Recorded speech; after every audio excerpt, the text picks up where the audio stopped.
C'est tout le temps stressant, c'est tout le temps un petit peu énervant de venir vous parler. Mais Dieu va s'occuper de mon stress, puis il va s'occuper de la prédication. J'aimerais peut-être juste ça qu'on puisse remettre ça en prière avant de commencer le sujet. Vous n'êtes pas au courant du sujet, mais on va juste remettre ça en prière. Seigneur Dieu, je te demande de remercier, je te remercie en fait pour l'Église à Montjoly. Je te demande de garder entre tes mains la mission en Haïti, Pasteur Clermont. Je te demande de garder entre tes mains aussi l'équipe qui s'en va en Haïti à partir de mardi ou mercredi. Puis fait que la prédication puisse être un baume et qu'on puisse grandir ensemble en tant qu'Église, Seigneur. Amen. Donc, le sujet d'aujourd'hui, c'est sur la souffrance. Je sais que Pasteur Jérôme en a parlé il y a 2 dimanches, mais je vous dirais que je commence seulement à explorer le sujet de la souffrance, puis il y a énormément de facettes à ce sujet-là. Donc, Pasteur Jérôme a parlé d'une facette de la souffrance, puis moi, ça va être une autre facette, puis je vous dirais que ça va même durer plusieurs prédications. Les autres prédications que je vais être amené à faire, je vais poursuivre sur le sujet de la souffrance parce que c'est énorme. Puis j'aimerais ça juste commencer par un petit vidéo pour dédramatiser la... Non, pas de vidéo? OK. OK. Bon, là dans mes notes, c'était retour sur la vidéo, fait que... en passant, le sujet de la souffrance, Pasteur Luc m'avait déjà dit que Dieu prépare toujours son messager, en parlant du prédicateur, Dieu prépare toujours son messager en parlant puis en lui montrant dans sa vie personnelle sur le sujet sur lequel il va enseigner. Donc, gardez-moi en prière, parce que le sujet de la souffrance, je suis comme inquiet de vous présenter ça. Priez pour que ça reste bien théorique et que ça ne tombe pas trop dans le pratique.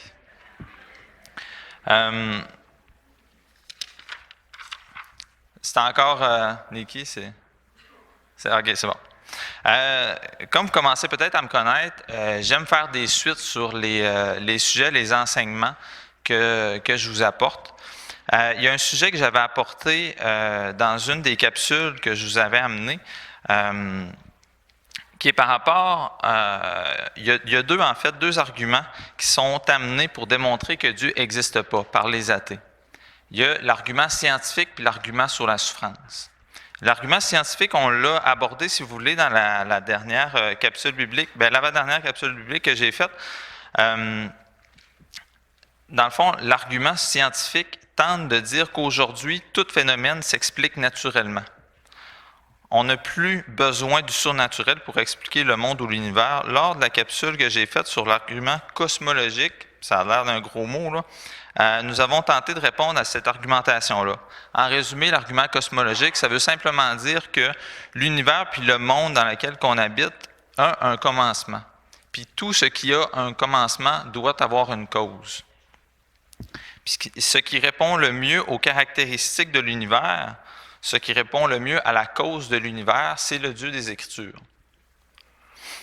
Puis je pense qu'en tant que chrétien, c'est important de bien répondre aussi à le fameux débat créationniste-évolutionniste par rapport à l'argument scientifique. Je pense que c'est important de bien se renseigner pour être capable de, premièrement, bien se répondre dans notre tête, de dire non, ça n'a pas de bon sens que le monde apparaisse bang tout seul sans qu'il y ait de cause.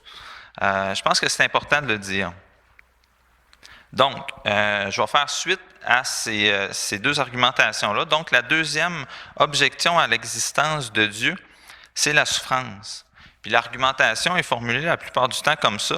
Si un Dieu juste et bon existe, pourquoi laisse-t-il le mal et la souffrance dans ce monde? On va s'attarder à répondre à cet argument-là. Aujourd'hui, en fait, on va voir la relation entre la souffrance et l'humanité. Puis on va répondre, comme je vous disais, à l'argument sur la souffrance qui se dresse contre l'existence de Dieu. Puis en passant, je ne sais pas si vous jasez avec des non-croyants. J'espère que oui. Mais les non-croyants vont citer cette objection-là ou cette argumentation-là assez rapidement. Dans les prochaines prédications que je vais être appelé à faire, on va regarder comment vivre dans la fournaise de l'épreuve. Dans notre marche chrétienne, comment vivre à travers la souffrance. puis l'intime relation entre la souffrance, puis la croix et l'Évangile. Mais finalement, on va laisser tomber c'est correct. Je vous le présenterai à la fin si on a du temps, c'est bien correct. Mais merci, Niki. J'aimerais qu'on prenne juste une pause puis qu'on s'identifie tout à cette étude-là. Parce qu'en tant qu'être humain puis en tant que chrétien, on va tous croiser le chemin de la souffrance si ce n'est pas déjà fait. Je connais quelques-uns d'entre vous, je ne connais pas tout le monde ici, mais je suis sûr que vous pouvez me dire qu'au moins une journée dans votre vie, vous avez vécu la souffrance. Je pense que c'est tous quelque chose, un sujet qui nous est commun ici. Dans 2 Corinthiens, chapitre 1, verset 5, «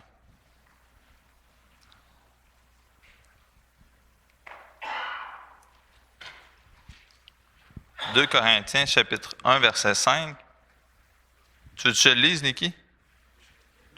Ah, parfait. Il est arrivé. « Car de même que les souffrances de Christ abondent en nous, de même notre consolation abonde par Christ. » La souffrance, en passant, ça peut prendre plusieurs formes. Ici, je ne veux pas qu'on dise « Ah, ben les gens qui souffrent, c'est les gens qui sont par exemple, en Haïti ou dans les pays vraiment pauvres et tout ça. » On vit individuellement et collectivement toutes formes de souffrance, toutes sortes aussi de souffrance. Elle peut prendre plusieurs formes, la souffrance. La souffrance physique, la souffrance psychologique, la souffrance mentale, la souffrance financière, la souffrance d'être dans un péché face à un Dieu saint, la souffrance sociale, la souffrance dans la vie de couple, la souffrance face à nos enfants ou à nos petits-enfants, ou des relations qui nous font souffrir, et etc. On pourrait nommer encore beaucoup de sources de souffrance. On pourrait même dire que la vie est une série de souffrances entrecoupées de zones d'accalmie. Une zone d'accalmie, c'est dans une tempête, il y a une zone ou une période un peu plus tranquille, on ne sait pas pourquoi, mais on sait que la tempête s'en vient de l'autre bord.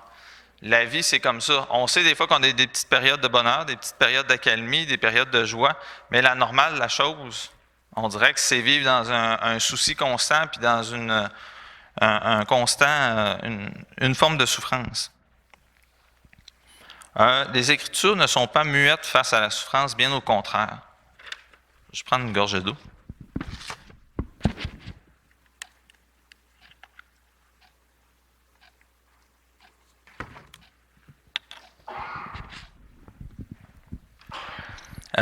Si jamais ça vous intéresse, si jamais vous voulez creuser le sujet, en passant, moi je me disais, bon, ben, je vais lire les passages de la Bible qui parlent de la souffrance pour préparer mon sujet. Puis je me suis rendu compte que la Bible en parle de la Genèse à l'Apocalypse. Fait que si vous voulez lire sur la souffrance, lisez de la Genèse à l'Apocalypse. Écoutez, on commence avec Adam et Ève. Adam et Ève qui ont été l'origine du péché. Ben, pas l'origine, on est tous coupables de nature pécheresse, mais c'est eux autres à avoir péché les premiers. Eux autres, ils ont pu se dire, mais tu sais, méchante dépression, tu commences ta vie, puis tu dis, ouais, j'ai englouti toute l'humanité dans le péché originel. Puis là, tu te vires de bord, tu te dis, ah, au moins ma vie familiale va bien. Mais là, le frère aîné tue le plus jeune. Là, ça va pas bien. Puis ça continue comme ça, et ça continue comme ça. Le roi David, Moïse qui a tué l'Égyptien, etc. Quand on arrive dans le Nouveau Testament, on pourrait dire, bon, ben c'est nouveau, ça doit être mieux. Jésus-Christ se fait crucifier, méchante souffrance qui vit là. Puis là, on pourrait dire, bon, ben on n'a plus à souffrir, Jésus il a dû payer, puis maintenant, c'est correct. Mais on regarde l'apôtre Paul puis l'apôtre Pierre ont souffert aussi. Puis même dans le Nouveau Testament, on est rendu participant aux souffrances de Christ. Ça ne veut pas dire qu'on est exempt. Puis j'aimerais juste ça, j'aime bien ça, faire ça, là, parler des livres que j'ai utilisés. Comme ça, si jamais la curiosité vous emporte, si jamais vous aimeriez creuser plus sur le sujet de la souffrance, je vais vous dire mes références. Il y a premièrement la souffrance, un titre quand même bien choisi, de Timothée Keller. Je me fie beaucoup sur ce livre-là pour ma séquence d'enseignement. Ensuite, de Timothée Keller, La raison est pour Dieu. Il y a C.S. Lewis, qui est un philosophe qui a beaucoup abordé le sujet de la souffrance et dans sa vie et dans ses écrits, les fondements du christianisme, le problème de la souffrance de C.S. Lewis, puis un plaidoyer pour la foi de Lee Strobel. J'ai pas tout utilisé tous les passages de ces livres-là, mais j'ai pris quelques brides, puis on va les citer. Puis, bien sûr, j'ai failli oublier le plus important, j'ai utilisé la Bible.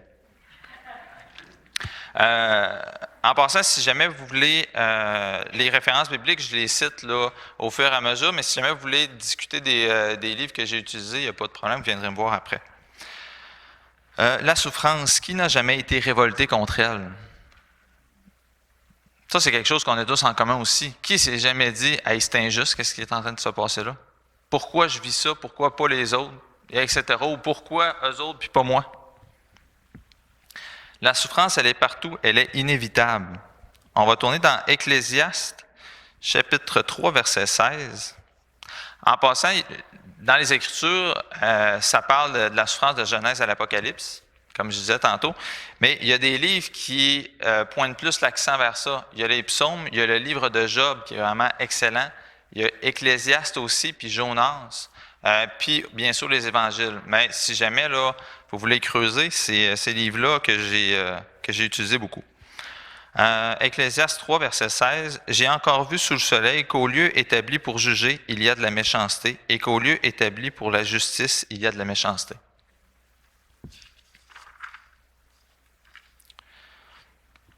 Durant cette prédication, qui va durer, là, je ne sais pas combien de temps ça va durer, là. J'ai mes notes, en tout cas. Durant cette prédication, il y aura plus de 5 enfants qui auront disparu victimes de maltraitance à travers le monde. Chaque jour, l'équivalent d'une population d'une ville française moyenne meurt, laissant des amis et une famille dans le deuil. Le tremblement de terre de 2010 en Haïti, qui a été vécu par certains qui sont dans notre église ici, a ôté la vie à plusieurs Haïtiens, puis les Haïtiens en vivent encore les conséquences aujourd'hui. Pourquoi eux et pas nous? Comment réagir face à tant de souffrance? Les gens vont alors se tourner vers Dieu et lui demander « Où est-il? » Eux qui se disent pourtant athées. Lorsqu'on entend parler de drame, un mécanisme en nous se met en marche. On va se rassurer alors en nous disant que cela arrive juste aux autres pour telle ou telle raison. Mais la vérité, c'est que nous sommes tous un battement de cœur de l'éternité à un instant d'une souffrance. Là, je ne veux pas rendre dramatique plus que ce l'est déjà, mais je pense qu'il faut parler des choses que les Écritures disent, puis les choses aussi qu'on côtoie dans la vie de tous les jours. La souffrance en fait partie. Dans notre monde occidental, retarder notre propre mort est un de nos passe-temps favoris, par l'exercice physique, en contrôlant notre taux de cholestérol, en ayant une bonne philosophie de vie ou en méditant pour se recentrer. Ça, j'ai entendu ça au travail, je ne comprends pas, mais c'est pas grave. En tentant de diminuer le stress, en prenant des pilules pour ceci ou pour cela, etc. Nous nous protégeons dans notre tête sans cesse de la mort. On se dit, ça ne pourra pas m'arriver aujourd'hui. Mourir, c'est autour de d'autres, mais pas moi. Dieu a trop besoin de moi? Ah oui, vraiment?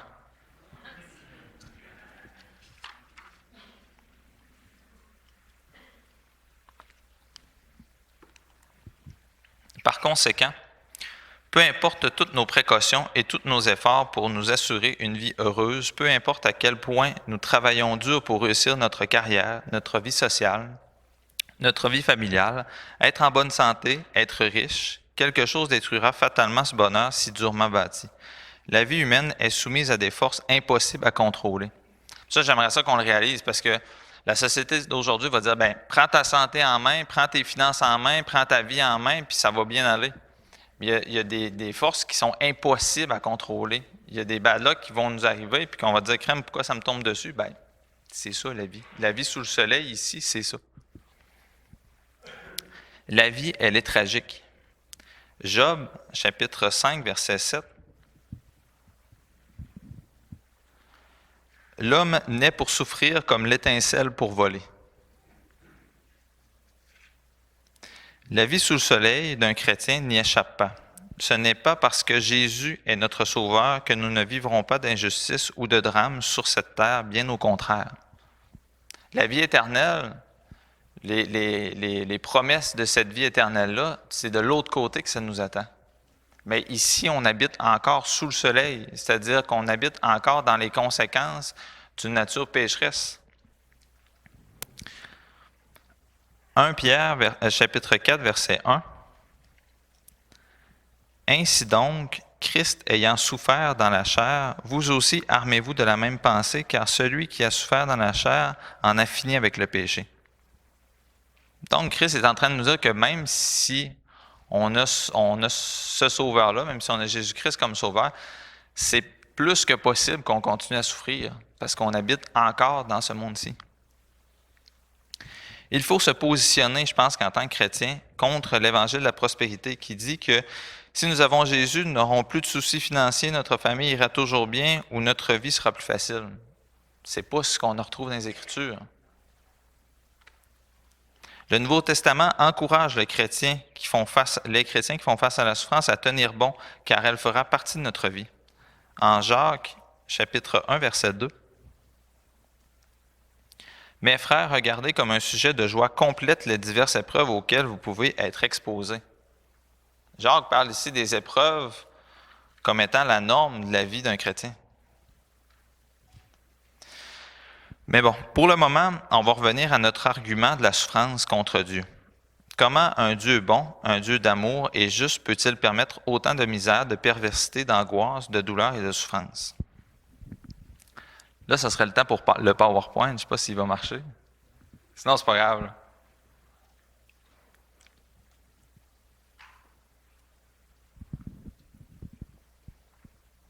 Merci. J'ai fait un PowerPoint pour bien qu'on puisse comprendre avec des images, puis pour bien que vous puissiez me suivre dans la suite des idées, parce que je trouve ça important, parce que c'est l'argument numéro 1 qui nous est posé, la souffrance. Un Dieu qui existe, un Dieu qui est bon, un Dieu plein d'amour, ne permettrait pas que le monde aille si mal. J'aimerais pouvoir le raisonner aujourd'hui avec vous ce matin. L'argument de la souffrance contre Dieu se divise en deux. Il y a l'argument émotionnel. On va tourner dans la... Ouais. Fait il y a deux types de souffrance. Il y a la souffrance personnelle ou la souffrance émotionnelle, puis la souffrance en général. L'autre slide. Merci. L'argument... Je vais peut-être lire, ouais. Il y a l'argument émotionnel qui dit, en général, que si j'ai vécu telle ou telle souffrance, Dieu ne peut pas exister. Pour cet argument, il n'y a que la personne de Jésus-Christ qui est la bonne réponse. La réponse à la souffrance personnelle ne peut qu'avoir une réponse personnelle, c'est-à-dire Jésus-Christ. Quand les gens vont nous dire « j'ai vécu telle affaire », ça se peut pas qu'il y ait un Dieu qui existe, c'est qu'ils sont émotionnellement pris dans un contexte précis. Fait que leur arriver avec un parcours ou une argumentation philosophique, ça ne répondra pas à leurs besoins.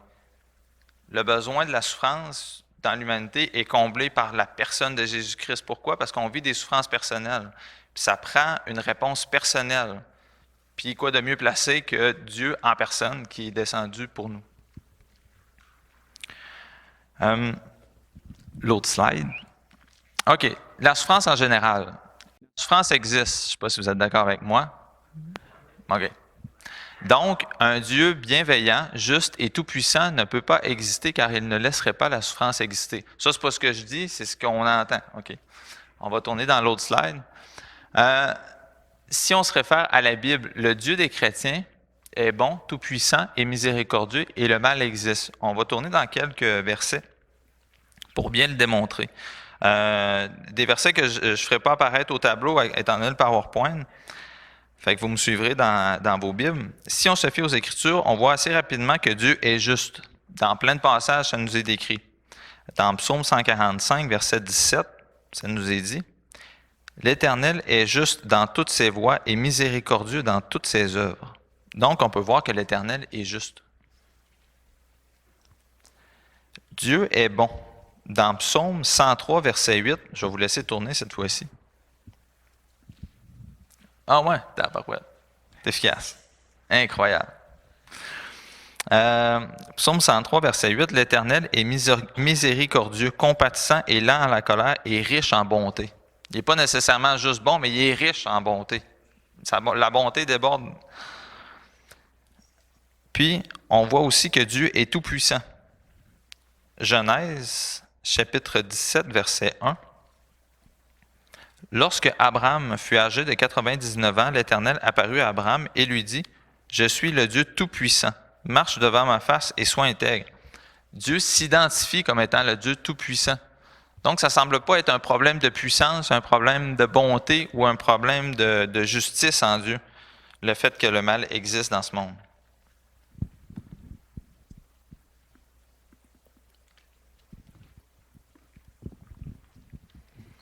Fait que si on se fie à la Bible, on peut arriver aux conclusions que Dieu il est bon, juste tout-puissant. Il est miséricordieux en plus. Mais le mal existe. Bien que Dieu n'en ait pas l'auteur, on va tourner dans Jacques, chapitre 1, versets 13 à 14.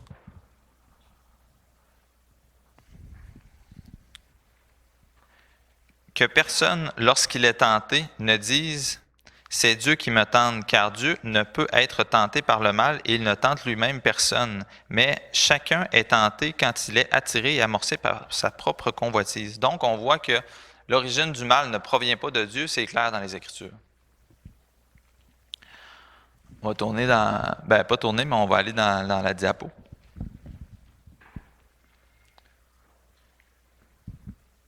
On va tourner à la prochaine diapo. OK. Premièrement, le raisonnement que Dieu ne peut pas exister à cause que le mal existe est basé sur notre propre compréhension humaine de ce qui devrait être un Dieu bon, juste et tout-puissant. Est-ce que notre compréhension humaine est une chose infaillible pour savoir si une chose est vraie? Non. On se trompe souvent à tous les jours. Je ne sais pas si vous êtes comme moi, mais on le démontre assez facilement tous les jours. Est-ce qu'une chose est obligatoirement soutenable parce qu'il y a la raison humaine ou des études qui démontrent qu'elle est vraie? Pas du tout non plus. Les conclusions des études changent continuellement, puis les opinions des spécialistes aussi sur le même sujet. On peut donc voir que la raison humaine n'est pas une bonne base pour voir si quelque chose est vrai. Il faut donc se fier sur les Écritures. Et qu'est-ce que les Écritures disent de Dieu? Dieu y est bon, juste, tout-puissant. Donc, Dieu ne pourrait exister parce que le mal existe? On va tenter de démontrer le contraire. Je vais utiliser une autre déclaration. Le mal existe, ça veut donc dire que Dieu existe.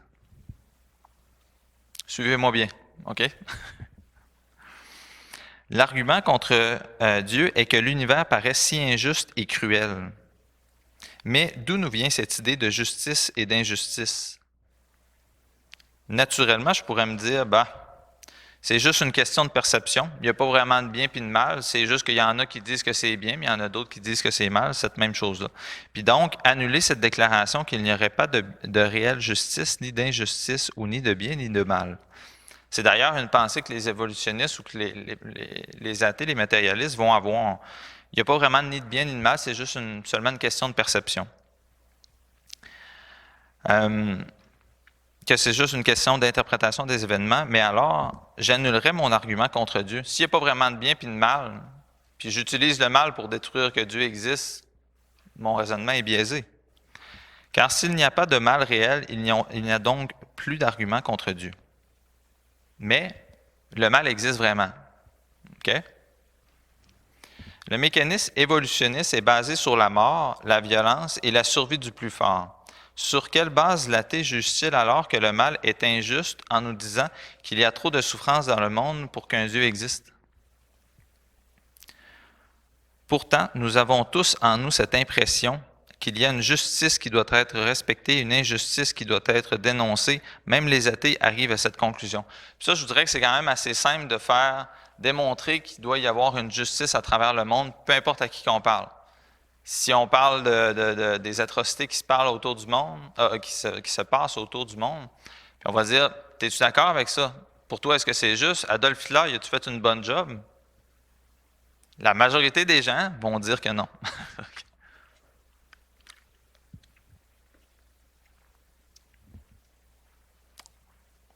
Si on est sûr que le monde naturel est injuste et rempli de méchanceté, on suppose qu'il existe alors une norme qui est au-dessus du monde pour juger ce qui est juste ou ne l'est pas.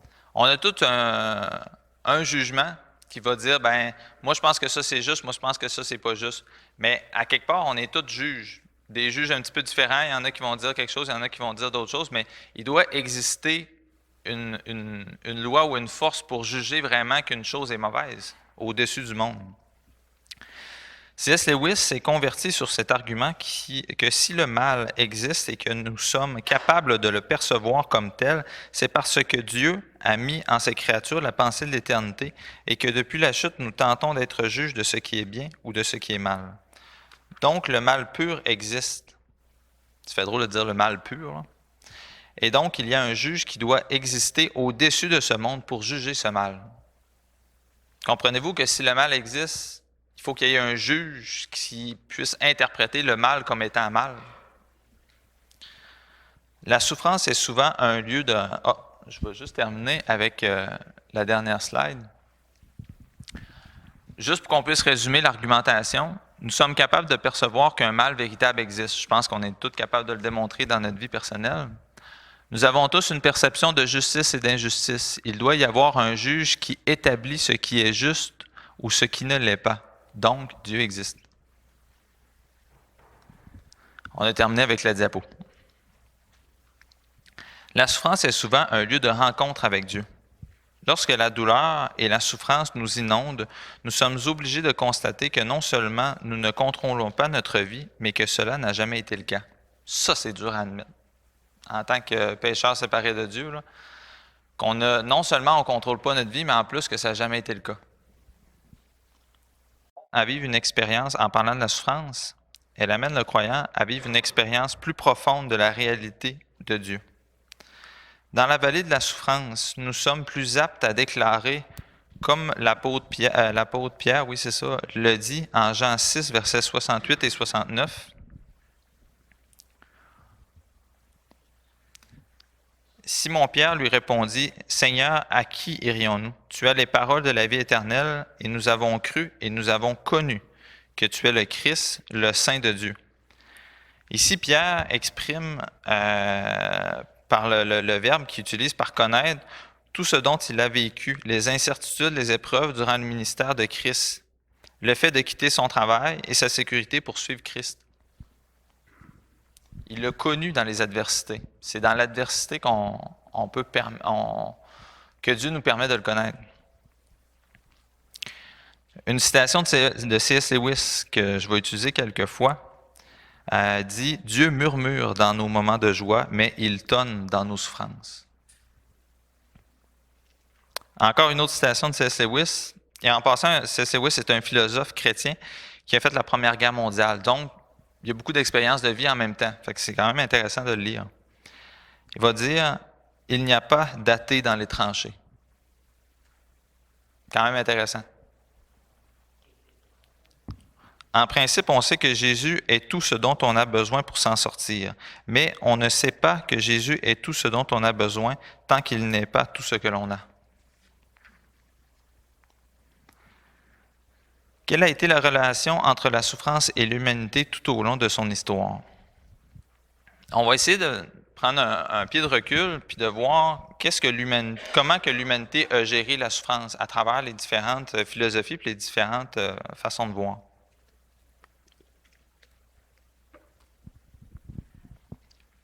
La vie humaine n'est qu'une série de souffrances parsemées de petites périodes d'accalmie, comme on le disait tantôt.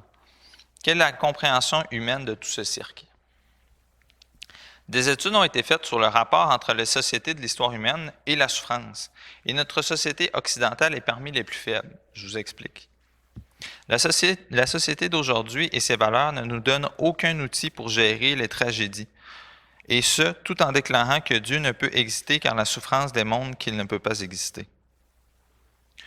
Notre société matérialiste, en passant ici, le mot matérialiste, c'est pas le fait qu'on est axé sur le matériel, mais c'est le fait qu'on pense que le monde qui nous entoure n'est que matérialiste. C'est-à-dire que tout est matière, il n'y a pas d'être supérieur, ça s'arrête à la matière, à ce qu'on peut voir, ce qu'on peut toucher. Notre société matérialiste qui dit que ce monde est la seule chose qui existe, et donc le but de la vie serait d'avoir la liberté de choisir l'existence qui nous rende le plus heureux. Cependant, la souffrance ne peut avoir de sens sous cette vision de la vie humaine.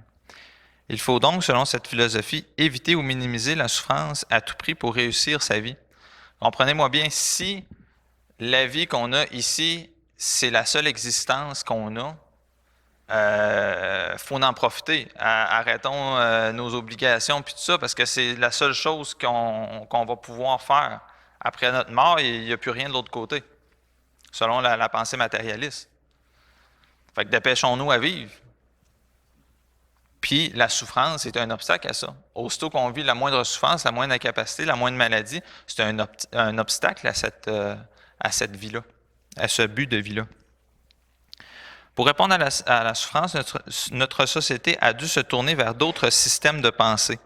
Il en résulte que nous n'avons aucun sens dans la souffrance et que notre société est parmi les pires face à celle-ci. Je vous explique. Après ma gorgée d'eau. On va essayer de comparer d'autres éléments, d'autres sociétés qui ont souffert aussi, puis on va voir leur réaction. Si on prend par exemple au Moyen Âge ou à la Renaissance, quand les premiers colons sont arrivés ici, en moyenne, un enfant sur 5 mourait dans sa première année. Une famille moyenne perdait la moitié de ses enfants en bas âge. La moitié. Là, si vous en avez 3, il en restait un et demi, je ne sais pas, tu sais, mais je veux juste dire, la moitié, c'est dramatique, là. En comparaison, ça je l'ai dit, excusez-moi, la vie de nos ancêtres était bien plus souffrante que la nôtre. Tu sais, notre vie est quand même assez facile, quand même assez simple. On a un service de santé, on a des services, etc. Mais il n'y a jamais eu autant de dépression, il n'y a jamais eu autant de mal-être, de mal-vivre dans notre société qu'auparavant. Pourquoi donc sommes-nous plus troublés par la souffrance? Nos ancêtres, nos aïeuls, comme on dit, n'avaient pas de l'air à être troublés par ça. Ben, je veux dire, ils devaient être tristes de perdre leur enfant, mais ils surmontaient ça puis ils continuaient la vie. Quel est le but de la vie humaine? Humainement parlant, de mener une bonne vie ou une vie vertueuse, comme le karma ou d'autres religions humaines pourraient nous l'enseigner, ou comme l'enseigne notre société, il faut en profiter au maximum parce qu'il n'y a rien d'autre de l'autre côté. Le bonheur personnel prime donc sur tout, même sur les autres autour de nous. Donc, vivons pour nous-mêmes, pour notre propre plaisir. Si c'est le cas, alors mangeons et buvons, car demain nous mourrons, comme dit 1 Corinthiens 15. Et la souffrance n'est qu'un obstacle pour profiter de cette vie éphémère. S'il y a juste cette vie ici, c'est sûr que la souffrance est un obstacle à notre bonheur.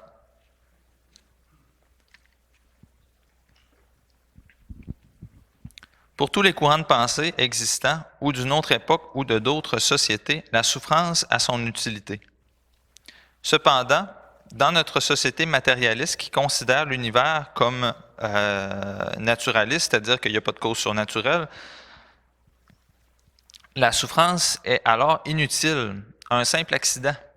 Donc, si vous arrive une maladie, puis tout ça, il n'y a pas d'autre raison que c'est le hasard qui le voulait comme ça.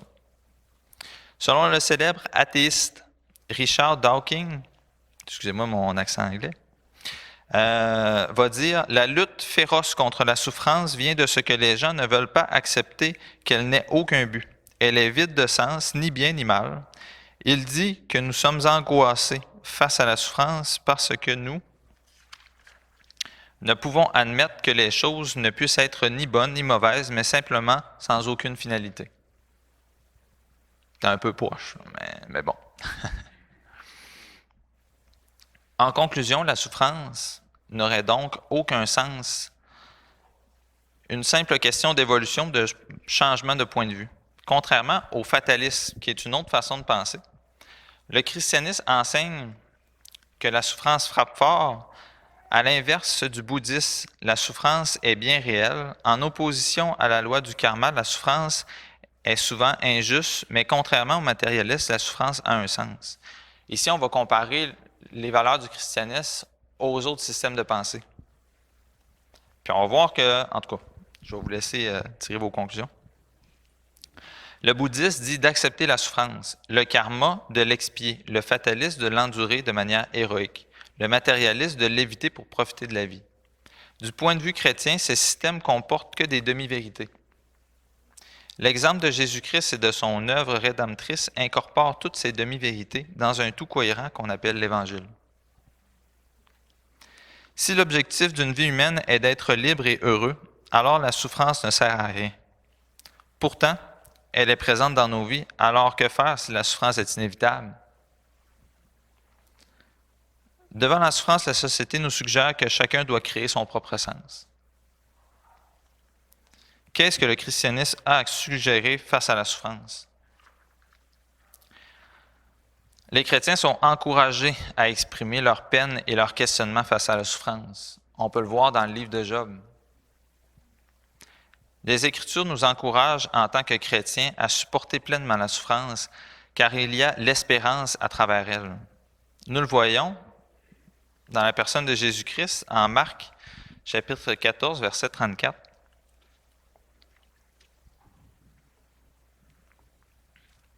Il leur dit, « Mon âme est triste jusqu'à la mort, restez ici et veillez. » On voit que Jésus minimise pas ce qu'il est en train de vivre. Jésus va déclarer la souffrance qu'il est en train de vivre. Jésus la vit pleinement.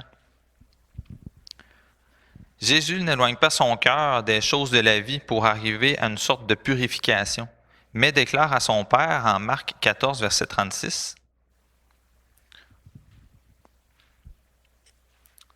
Abba, Père, toutes choses te sont possibles, éloigne de moi cette coupe, toutefois non pas ce que je veux, mais ce que tu veux. » Même face à la souffrance de la mort, son attitude face à celle-ci n'a pas changé. Jésus n'est pas seulement un philosophe de la souffrance. Il n'a pas seulement dit comment se comporter face à elle, il l'a pleinement vécu. Contrairement au karma, le christianisme croit que la souffrance est injuste et monstrueuse et nous avons le droit d'être en révolte contre elle. On a le droit de dire c'est injuste. On vit dans un monde injuste. On a le droit de déclarer que ce qu'on vit, ça nous révolte, ça nous travaille en dedans. Encore une fois, le livre de Job est un bon exemple pour ça. Le christianisme est la seule philosophie à reconnaître pleinement la souffrance pour ce qu'elle est, une réalité injuste appartenant à un monde de pécheurs. C'est vrai que les souffrances qu'on vit, c'est injuste. C'est vrai que c'est révoltant. Ça fait partie de ce monde-ci. Mais c'est vrai. On a le droit, on n'est pas obligé de les minimiser ou de dire « Ah non, c'est vrai que le but des souffrances, c'est de se relever, mais des fois, quand on est à terre, là, c'est dur de dire « Ah ouais, relève-toi, puis continue encore. » Des fois, c'est difficile. Puis la Bible nous démontre que c'est difficile, puis qu'il y a plusieurs personnes qui ont passé par la chemin de la souffrance avant nous autres, puis que c'est vrai que c'est difficile de se relever. En Jésus-Christ, c'est possible. Dans Job, cette réalité est bien démontrée. Dieu condamne les amis de Job pour avoir dit que la souffrance et la douleur venaient nécessairement d'un péché. La souffrance est une injustice, oui, mais dans un monde pécheur, elle est la norme. À la lumière de la croix, la souffrance est une purification et non un malheur. C'est ici, dans le Nouveau Testament, que la souffrance se transforme en bénédiction. Le christianisme ne considère pas la souffrance comme une monnaie d'échange. Puis ça, c'est très important, OK? Le christianisme ne considère pas la souffrance comme une monnaie d'échange pour notre salut. Ce n'est pas à force de maladie ou de douleur que nous obtiendrons un mérite face à notre Dieu. C'est important à dire. Romains 3, versets 27 et 28. Où donc est le sujet de se glorifier? Il est exclu par quelle loi? Par la loi des œuvres? Non, mais par la loi de la foi, car nous pensons que l'homme est justifié par la foi sans les œuvres de la loi. Ici, les œuvres de la loi sont importantes, puis à travers la loi, que l'homme se fait pour mériter quelque chose par rapport à Dieu. Il y a, je ne sais pas si vous connaissez, avec l'Église catholique, on vivait les pénitences, ou de faire des pénitences et tout ça. Ce n'est pas à force de pénitence ou de punition qu'on va acquérir quelque chose. Ce qui nous rapproche de Dieu et nous donne accès au salut, c'est parce que Dieu s'est fait homme, il a pleinement habité sous le soleil en ce monde, puis il a donné sa vie pour nous. En Jean, chapitre 1, verset 14, « Et la parole a été faite chair, et elle a habité parmi nous, pleine de grâce et de vérité, et nous avons contemplé sa gloire, une gloire comme la gloire du Fils unique venu du Père. Il est venu dans ce monde, qui avait été créé au départ fondamentalement bon, sans souffrance, ce monde qui a été perverti par la chute de l'homme, comme on peut le voir dans Genèse chapitre 3, la désobéissance de la créature face à son Créateur, il est venu en ce monde et est resté pleinement saint de manière à nous donner sa vie pour que nous puissions, lors de notre mort, avoir accès à un monde qui sera sans souffrance. Cependant, d'ici là, ne nous surprenons pas de voir la souffrance dans nos vies et tout autour de nous. Elle est un rappel de notre chute en Adam. Ecclésiaste, chapitre 1, versets 14 à 18. J'aime bien Ecclésiaste. C'est comme si il prenait une photo du monde d'aujourd'hui, même si ça fait plusieurs années qu'il l'a écrit. Il dépeignait le même résultat encore. Ce qui est sous le soleil, ça ne change pas. Vanité des vanités. C'est vraiment intéressant. Si jamais vous avez le cœur à le lire, là, c'est vraiment béni. Ecclésiaste, chapitre 1, versets 14 à 18. J'ai vu tout ce qui se fait sous le soleil, et j'ai constaté que tout n'est que fumée, et revient à poursuivre le vent. Ce qui est courbé ne peut pas se redresser, et ce qui manque ne peut pas être compté. Je me suis dit, j'ai augmenté et développé la sagesse plus que tout autre, plus que tous ceux qui ont dominé avant moi sur Jérusalem. Et mon cœur a vu beaucoup de sagesse et de connaissance. Ici, là, on peut facilement faire référence aux gens qui disent, ben, la science ou la sagesse, maintenant, on n'a plus besoin de Dieu. On est capable de fonctionner tout seul, humainement parlant. J'ai appliqué mon cœur à connaître la sagesse, mais aussi la folie et la stupidité. C'est-à-dire qu'Ecclésiaste, il a tout essayé les chemins. Il a tout essayé pour voir s'il pouvait acquérir le bonheur. J'ai découvert que cela revient à poursuivre le vent. En effet, avec beaucoup de sagesse, on a beaucoup de chagrin, et celui qui augmente sa connaissance augmente sa souffrance. On arrive quand même à la conclusion que la souffrance est inévitable dans ce monde-ci. Même Ecclésiaste qui s'est attardé à regarder le monde autour duquel il vivait, puis qui fait référence, je trouve que c'est une belle, comme je disais, c'est une belle photo de notre société. Tout n'est que souffrance. Le christianisme propose une restauration de la vie. C'est la fin du jamais plus. Nous sommes souvent aveuglés dans les périodes de souffrance. Je ne sais pas si vous êtes comme moi, mais quand ça ne va pas bien, là, on voit plus clair. Mais tout en Christ a un but. Ne vous méprenez pas, Jésus a vécu tous les types de souffrances et il les vit encore avec nous à chaque instant, pleinement. On va tourner dans Matthieu, chapitre 28, verset 20.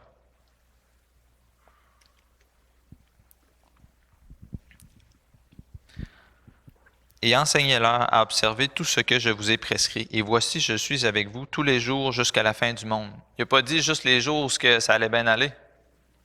Il a dit tous les jours.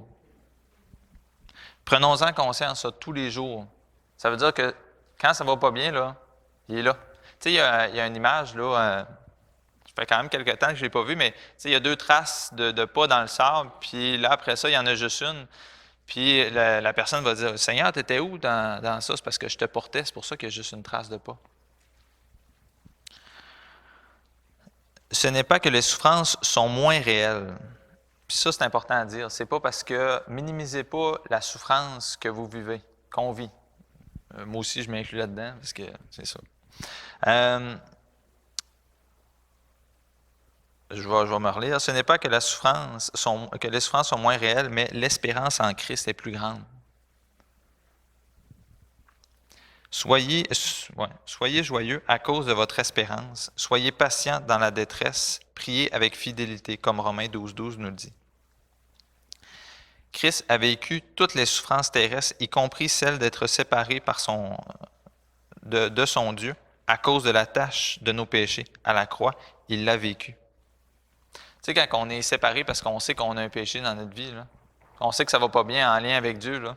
Tu dis, Colin, je sais que Dieu m'en veut, mais je ne peux pas me débarrasser de ce péché-là. Puis là, on est comme, bien, le fait d'être face à Dieu devant un péché qu'on n'est pas capable de confesser, le fait d'être face à Dieu, avec un péché en nous, Dieu il l'a vécu en la personne de Jésus-Christ parce qu'il était entaché de nos péchés sur la croix. Le Messie est venu mourir afin d'abolir la mort. Le péché ne pouvait être expié que par la faiblesse et la souffrance. C'est la seule manière de vaincre le mal sans nous détruire. C'est quand même béni par la souffrance. Dieu nous a délivrés. Par cette calamité qui nous poursuit à tous les jours, par la souffrance, Dieu nous a délivrés en la personne de Jésus-Christ. Hébreux, chapitre 4, versets 14 et 15. Ainsi, puisque nous avons un grand souverain sacrificateur qui a traversé les cieux, Jésus, le Fils de Dieu, demeurons fermes dans la foi que nous professons. Car nous n'avons pas un souverain sacrificateur qui ne puisse compatir à nos faiblesses. Au contraire, il a été tenté comme nous en toutes choses, sans commettre de péché. Quand même vraiment béni. La souffrance a toujours fait partie de la vie des croyants. On peut voir dans l'Ancien Testament, comme je disais, comme dans le Nouveau Testament, même à travers l'histoire de l'Église, on peut voir que ça n'arrête pas. Pourquoi? Parce qu'on vit sous le soleil dans un monde de pécheurs. Puis, c'est ce sujet-là que je veux m'attarder à discuter avec vous quand je vais être rappelé à réenseigner, parce que je trouve qu'on n'en parle pas suffisamment, puis on ne parle pas suffisamment que Dieu est présent dans la vallée de l'ombre et de la mort. Dieu est avec nous. Je veux vous laisser avec quand même, la vidéo était faite pour dédramatiser un petit peu la situation. Là, je sens que l'atmosphère est comme plus lourde un peu. Mais je veux juste vous laisser avec un passage des Écritures qui nous laisse une espérance. En Romains, chapitre 8, versets 35 à 39.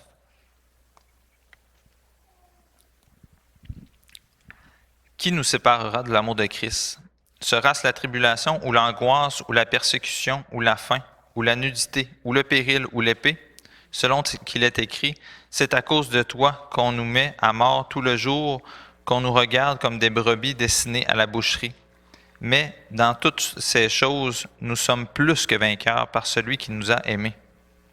J'ai l'assurance que ni la mort, ni la vie, ni les anges, ni les dominations, ni les choses présentes, ni les choses à venir, ni les choses puissantes, ni les puissances, excusez-moi, ni la hauteur, ni la profondeur, ni aucune autre créature ne pourra nous séparer de l'amour de Dieu manifesté en Jésus-Christ notre Seigneur.